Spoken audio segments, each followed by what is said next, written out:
Bismillahirrahmanirrahim. Assalamualaikum warahmatullahi wabarakatuh. Halo semua, nama aku Rifat Adi Bransa. Aku dari kelas bahasa IKT 6 dan kali ini aku akan melakukan presentasi di dalam video ini mengenai MKK 4 level 3 gitu ya. Nah, di sini alat-alat yang diperlukannya ada router Mikrotik sebanyak 2 buah dan laptop satu buat konfigurasi LAN card in case kalau misalkan kalian nggak ada adapter buat RJ45-nya, terus sama switch satu gitu ya, karena kan kita sekarang konfigurasinya lagi di kelas nih, jadi kita perlu switch untuk port-port internetnya seperti itu.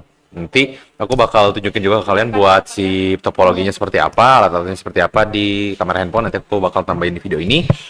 Dan sedikit pengenalan aja untuk MKK 4 level 3 ini kita akan melakukan load balancing. Nah, kalau sebelumnya kan di level 1 kita udah melakukan manajemen bandwidth nih gitu.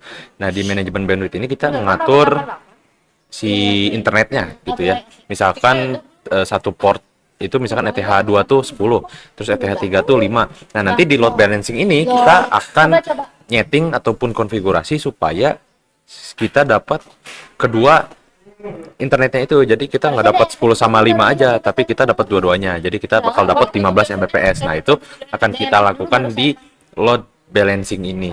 Jadi kira-kira seperti itu. Oke, untuk topologinya seperti ini, kira-kira ini ada perangkat router mikrotiknya. Ini yang router satu, jadi router satu itu nyambung ke internet gitu ya. Ini switch nyambung ke internet sekolah. Terus yang ETH2 kita nyambungin ke laptop dulu. Nah, nanti kalau misalkan udah konfigurasi di router 1, ETH2 ini kita pindah ke router 2 gitu ya, di ETH1 router 2. Nah, untuk ETH3 itu langsung terkoneksi ke router 2 di ETH2. Jadi kira-kira seperti itu, guys. Teman, untuk sekarang di sini udah kebaca si router satunya. Seperti waktu kemarin kita langsung masuk aja. Nah, setelah masuk jangan lupa selalu reset configuration ya. Ada di sistem reset configuration. Nah, reset configuration ini untuk mereset total seluruh device, karena kan device ini juga milik sekolah. Kita nggak tahu apakah ada murid sebelumnya menggunakan ataupun bagaimana. Jadi supaya ketika kita konfigurasi dan nggak tabrakan gitu ya sama yang sebelumnya dipakai, jadi kita harus reset dulu. Kita reset, lalu kita tunggu. Untuk reset ini juga akan memakan waktu, jadi kita tunggu aja. Nah, tadi udah reset, sekarang posisinya udah mulai ke sekolah. Sekarang kita akan mulai untuk konfigurasinya. Pertama kita ke IP DHCP client dulu. Oke, sinyala. Nah, ke IP DHCP client baru ke Ether 1. Nah, ini tuh fungsinya untuk memberikan IP secara otomatis lewat internet, karena kan Ether 1 ini yang terkonek internet kan, jadi makanya kita konekin ke kita buat DHCP client di Ether 1. Apply, oke. Kita searching, sudah bound, sudah oke. Next kita buat IP address. Buat IP address di ETH2 dan ETH3. Di ETH2 kita bikin aja 192.168 1.1 prefix 24. Ininya di Ether 2, baru apply dan copy. Sini kita di Ether 3 2.1, di sini Ether 3 apply. Oke, kita lihat juga udah oke. Buat next kita ke DNS. Terus kita 888. Nah, setelah itu allow remote-nya cetang. Ingat, kalau untuk allow remote itu supaya si router itu bisa dijadikan DNS, jadi si perangkat itu bisa mengakses ataupun yang menerima si DNS-nya itu jika di mana aja gitu, dan melalui si router ini. Nah, kita apply lalu oke. D884 ini tuh DNS Google ya. Nah, next kita buat oke, tadi kita sampai di NAT gitu ya. Nah, untuk di NAT ini fungsinya untuk merubah IP public gitu ya. IP private menjadi IP public. Untuk NAT sendiri tersedia di IP firewall, lalu NAT kalian taman aja. Nah, ini actionnya ganti masquerade seperti itu. Sini SRC NAT. Nah, untuk masquerade sendiri itu adalah untuk mengubah alamat IP sumber menjadi alamat IP interface, memungkinkan banyak perangkat berbagi satu alamat IP public. Itulah penjelasan masquerade. Kita apply lalu oke. Nah, setelah ini baru kita akan membuat queue. Nah, queue sini itu adalah yang seperti kita sudah konfigurasi kemarin di MKK 4 level 1 gitu ya. Di sini kita namain ESP1, dan di sini targetnya kita ke ETH2, dan di sini kita akan setting si max limitnya di 10 Mbps, juga 10. Apply, kita lihat sudah oke. Udah, kita next ke ESP2. Di Ether 3 namanya ganti, kita target ke Ether 3, dan ini 5 Mbps. Oh.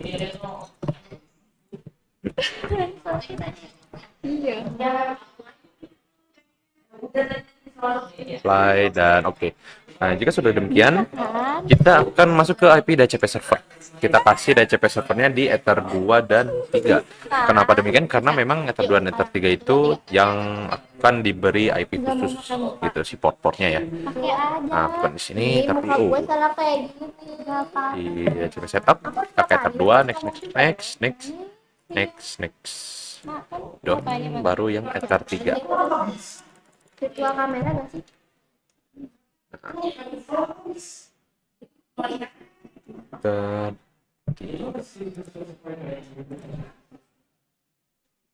Mana sih? Oke.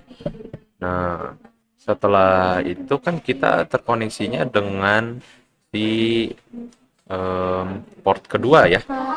Nah, jadi untuk di port kedua ini seharusnya kita mendapatkan konfigurasinya itu 10 Mbps. Kita akan cek ke face.com. Cek. Nah, yep. Ini di bawah 10 Mbps karena kita limitnya kan sampai 10. Yang kita di sini dapat 8,1 ya. Lihat, nah sudah oke. Berarti konfigurasi manajemen bandwidth sudah selesai gitu ya.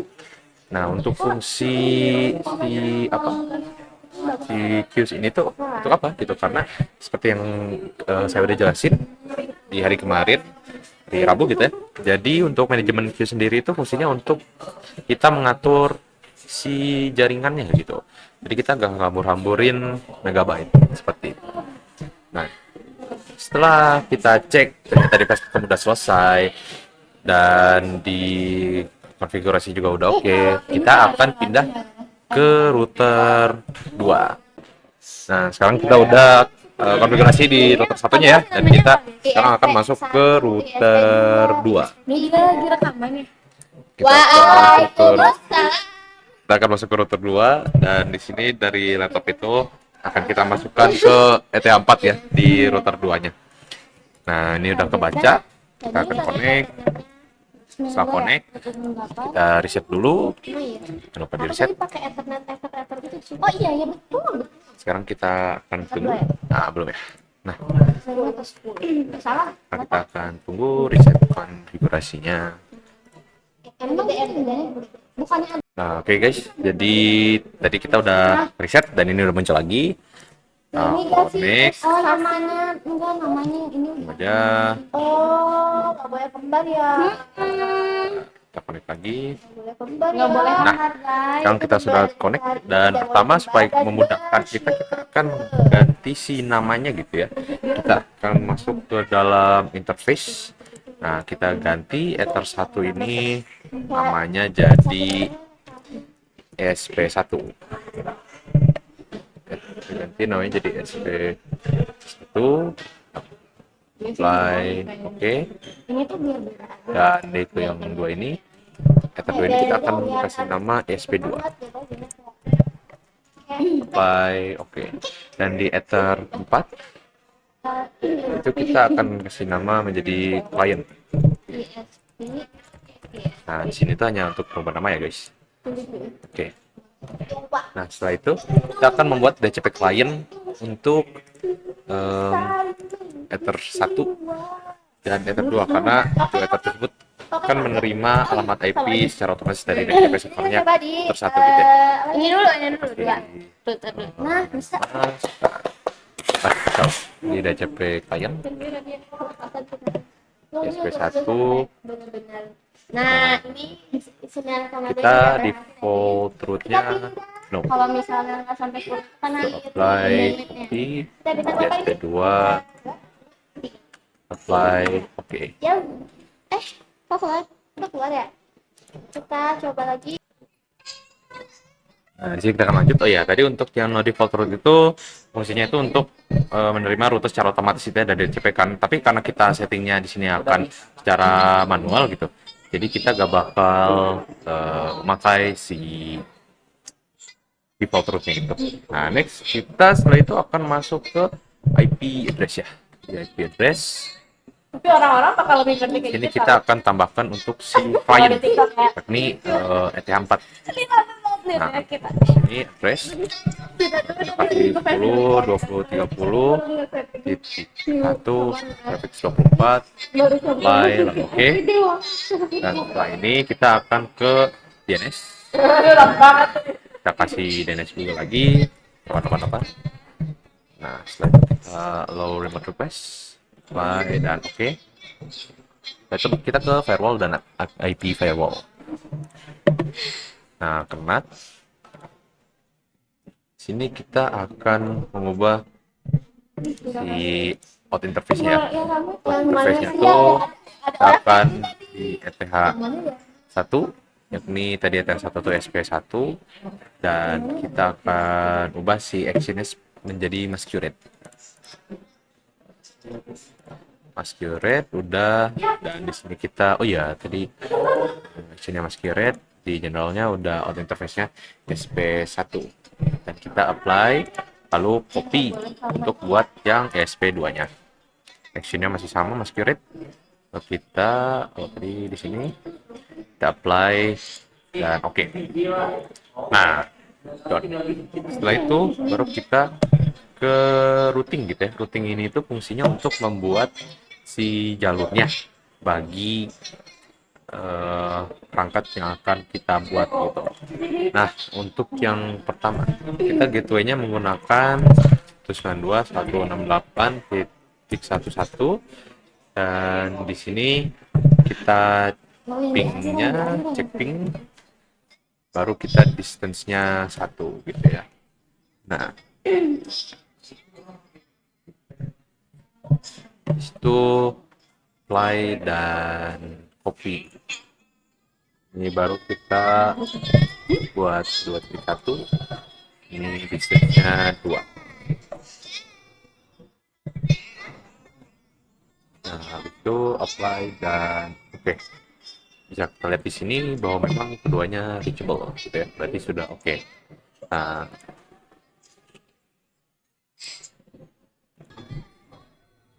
oke, kita akan lanjut.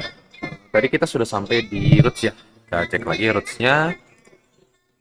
Reachable, dan next kita akan ke addresses list. Itu ada di IP firewall. Lalu ke addresses list. Nah, ini tuh fungsinya adalah untuk mendaftarkan alamat IP yang mencakup jaringan SP1, SP2, dan juga klien. Nah, kita masukin Udah capek ngeliatnya juga. di di namanya ini kita untuk di yang ini sebagai level klien 2. plus Yang level 4 kamu level 1 MKK 3 level 1 ngambil. Mau sekalian juga sekalian aja juga. Oh ini kamu nyala ya? dan plus SP1. Karena kenapa satu di sini itu MKK 3 kan? MKK ya MKK 3. karena satu. Kenapa satu? Karena di sini kita masukin si IP-nya itu 192.168.1.0 prefix 24 gitu ya. Jadi untuk yang 192.168.1 itu untuk yang klien plus SP1. Apply, kita copy. Ini kedua, dan di sini kita ganti jadi 2, baru apply dan copy lagi. Nah, baru ini klien plus, ini klien aja. Kita kasih ininya Kok bisa? ETH4 ya. Di mana sih? Oh ini. Dia kamu masih pakai yang ini ya, ada router satu lagi pakai yang ini aja. Nah, sini kita ganti ininya jadi 10, 20, 30, titik 0, Ini 24. Apply, oke, sekalian kita cek. Nah, sudah. Buka dulu nggak sih di routernya di ini. Tadi terdapat kekeliruan. Jadi Kita akan ubah namanya jadi client plus ASP. Ini apply, oke. Kita di sini juga ganti client plus ASP. Apply, oke. ASP juga. Apply, oke. Nah, next kita akan masuk ke inti daripada si load balancing ini, yakni di Mangle. Inilah bagian paling wow. Wow. Nah, kita akan masuk ke pre-routing gitu ya. Jadi untuk pre-routing sendiri ini fungsinya adalah untuk menandai dan membagi koneksi sebelum diproses lebih lanjut. Ya, kita chainnya di pre-routing dan kita destination address listnya di sini itu ke client plus ISP. Harusnya ada di sini. Ya, client plus ISP dan hasilnya kita akan accept. Apply. Kita lihat ada lagi. Oke, jadi kita akan masuk lagi ke Mangle dan di sini kita ada input. Input itu untuk digunakan untuk menangani paket yang berkomunikasi langsung dengan router, bukan yang diteruskan ke perangkat lain. Jadi kita akan tambah di sini actionnya kita mark connection. Setelah itu kita ke in interface-nya itu ESP1 dan di sini kita masuk input ke interface, ininya input dan actionnya mark connection. Nah, di sini new connection marknya kita kasih nama koneksi ESP1 dan pass-through-nya dicek. Apply, copy. Nah, sekarang kita akan buat yang ESP2. Koneksi ESP2, ininya untuk ESP2 juga. Sini input, apply dan oke. Kita lihat sudah oke. Nah, next kita akan masuk ke output. Jadi fungsi output itu adalah untuk memastikan paket yang keluar dari router diarahkan ke jalur yang benar. Jadi kita langsung aja masuk output. Sini chainnya output. Nah, di chainnya output kita akan ke connection ininya, ke actionnya, sini ke mark routing. Nah, di mark routing, terus new routing marknya ke routing SP1. Besok nama ke sana. Tapi sepelnya Routing SP1, itunya mark routing, dan di connection marknya kita kasih koneksi SP1 ya. Tadi yang seperti kita udah tambahkan. Kita cek lagi, output sudah, koneksi SP1 sudah, dan di action juga udah oke, apply. Oke. Oh, kita buat satu lagi ya. Copy ini jadi routing SP2, lalu kita ke general pakai koneksi SP2 dan ini mark routing. Mark routing SP2 juga udah, itunya output udah, apply.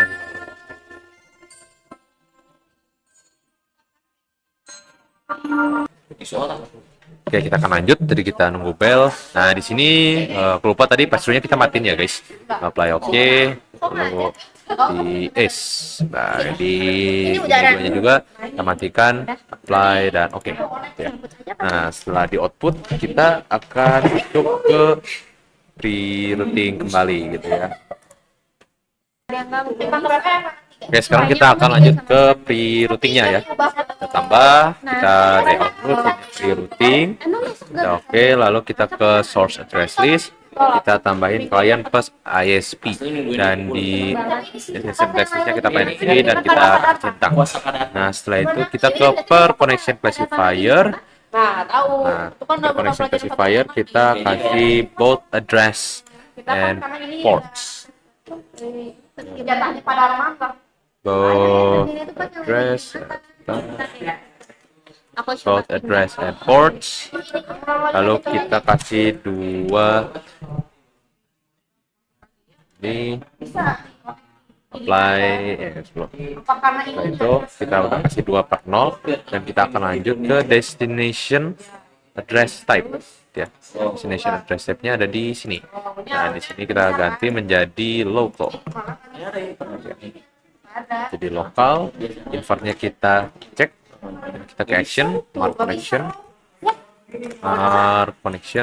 dan kita koneksi new connection marknya ini yang koneksi SP1 Nih, kan. Pass-through-nya dicek. Nah, Nah, sebelum kita lanjut, kita akan cek dulu pre-routing sudah oke, plan plus ISP ininya udah dicek, 2/0 juga sudah, dan kita ke extra juga lokal udah oke, invert, extend connection, dan koneksi ISP 1 udah oke, apply, dan kita copy.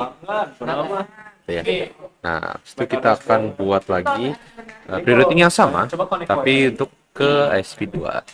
Next, ini udah oke. Plan plus ISP, dan ini menjadi 2/1.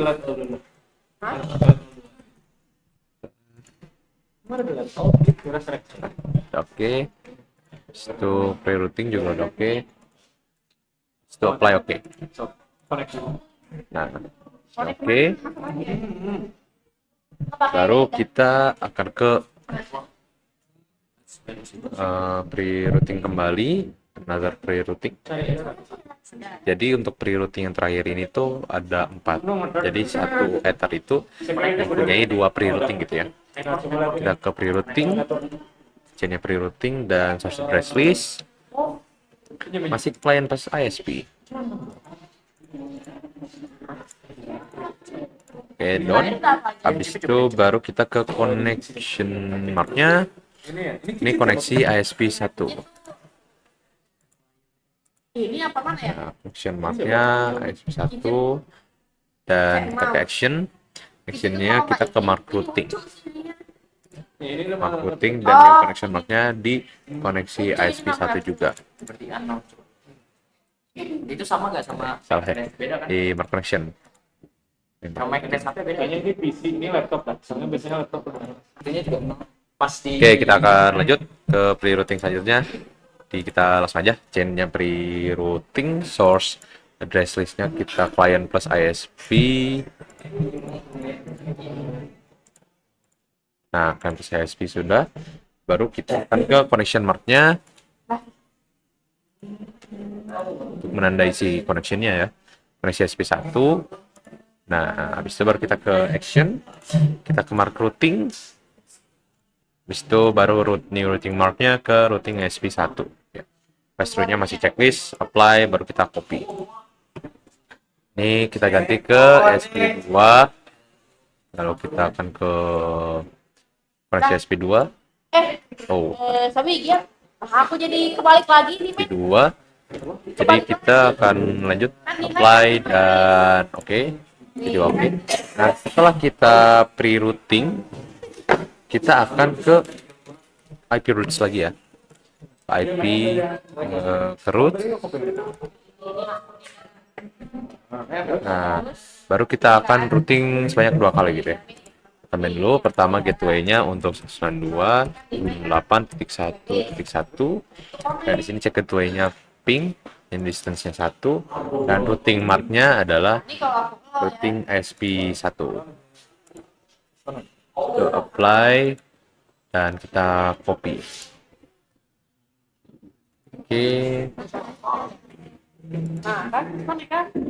Masuk nggak bikin? Nah, setelah itu kita akan copy. Tadi kita udah copy ya. Ini 2.1, kita ping distance 1, baru routingnya menjadi routing ISP 2.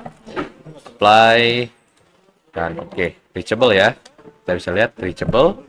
Dan sekarang kita akan ke DHCP server untuk memberikan IP secara otomatis gitu ya. Dan sekarang ini kita terkoneksi di ETH4 atau tadi kita kasih nama client.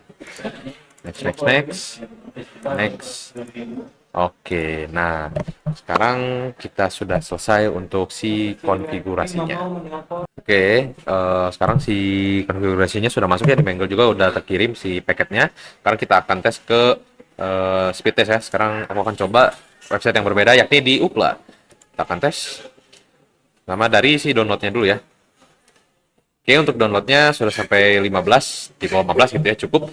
Karena memang tadi kita settingnya 10 MB dan 5 MB gitu, jadi kita pas 15. Nanti konfigurasi kita sudah berhasil, dan sekarang kita juga akan lihat si uploadnya.